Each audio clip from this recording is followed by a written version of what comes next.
We want you to be safe every day. We want you to protect your colleagues and your environment and go home safely to your families.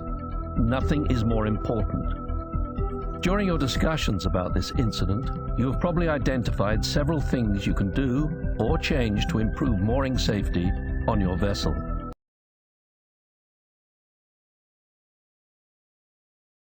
The sole purpose of this video is to provide learning. The characters and locations shown in this video are fictional and used for convenience only. Whilst the video may be based on an incident or set of incidents of like nature in the industry, it is neither a transcript from a real event nor a step-by-step account of what may have occurred. Where the video contains recommendations, this is one, but not necessarily the only way of addressing learnings. The marine industry takes safety very seriously. However, in spite of our best efforts, incidents do unfortunately still occur, particularly during mooring. A marine insurance industry report shows that mooring incidents are one of the most frequent personal injury causes. Recent mooring incidents include an able-bodied seaman knocked unconscious when a mooring rope that had become stuck in the fender parted and struck him on the head.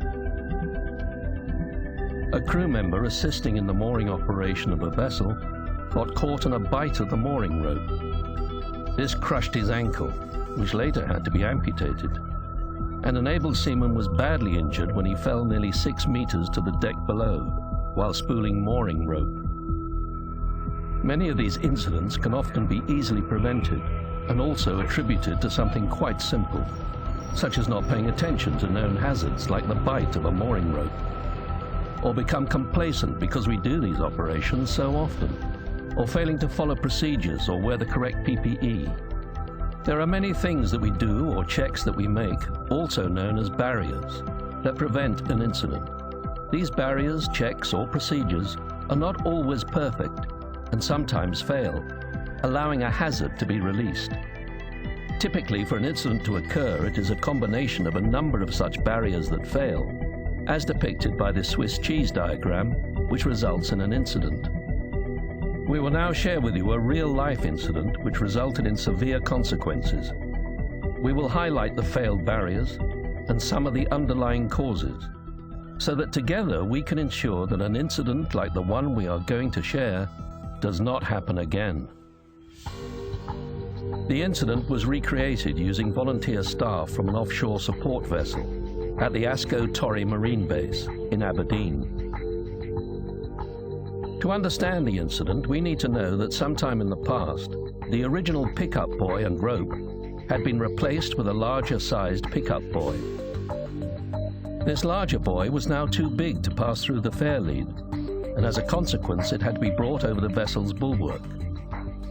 The free rope from the pickup buoy resulted in a large pile of rope lying on the forward deck, presenting a risk of entanglement to personnel.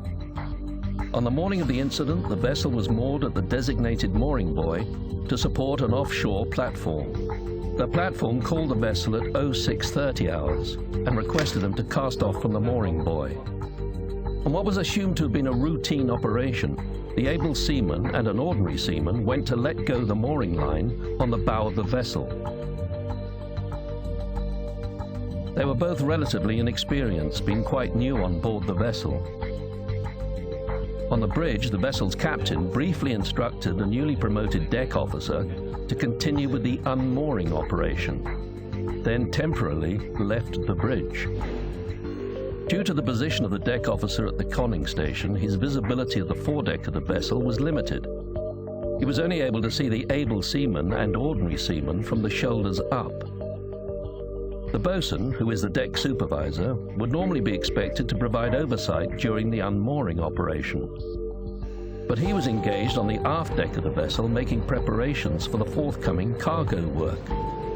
So crucially, no one had an overview of the unmooring operation. The second officer put the engines ahead to provide some slack on the mooring line. On seeing the slack, the able seaman and the ordinary seaman began to let go the mooring line. The second officer then put the engines astern to back away from the mooring buoy. When we last saw the incident, the able seaman and ordinary seaman were about to let go the mooring line to the mooring buoy. Let's see what happened next. After a short while, the deck officer went to look at how things were going and saw a frantic hand movement from one of the men. He then saw both men hanging onto the pickup rope and being dragged over the side of the vessel. He hit the man overboard button and stopped the engines going astern. The master returned to the bridge approximately 3 minutes later, and on seeing the two men in the water, started to maneuver the vessel towards them. The ordinary seaman was holding on to the pickup rope about 15 meters from the vessel. Meanwhile, the able seaman, although only 6 meters away, was starting to sink. The vessel's general alarm was sounded and a distress call was made to the platform, reporting a man overboard. The vessel's own fast rescue craft was readied for launch, but the engine was not attached. Also, the fuel hoses on the engine were not compatible with the fuel tank, and after 10 minutes it had still not been launched.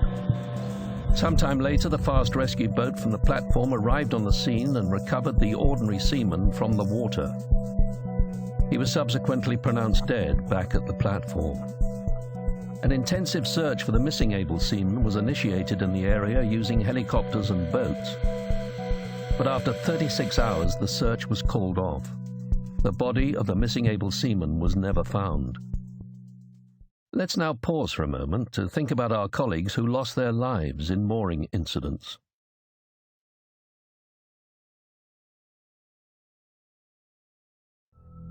From the work you've just finished, you've probably identified several areas where either you or your team can improve mooring safety on your vessel. So let's now consider how we can make sure a tragic incident like this never happens again by returning to the Swiss cheese diagram and looking at some of the key barrier failures in more detail. The HSE culture on board the vessel was allowed to slip, and there was continuous tolerance of safety violations on board the vessel, with no intervention from anyone on the vessel. The vessel was allowed to continue to operate for some time, with known deficiencies in life-saving equipment. Personal flotation devices were required for these unmooring operations.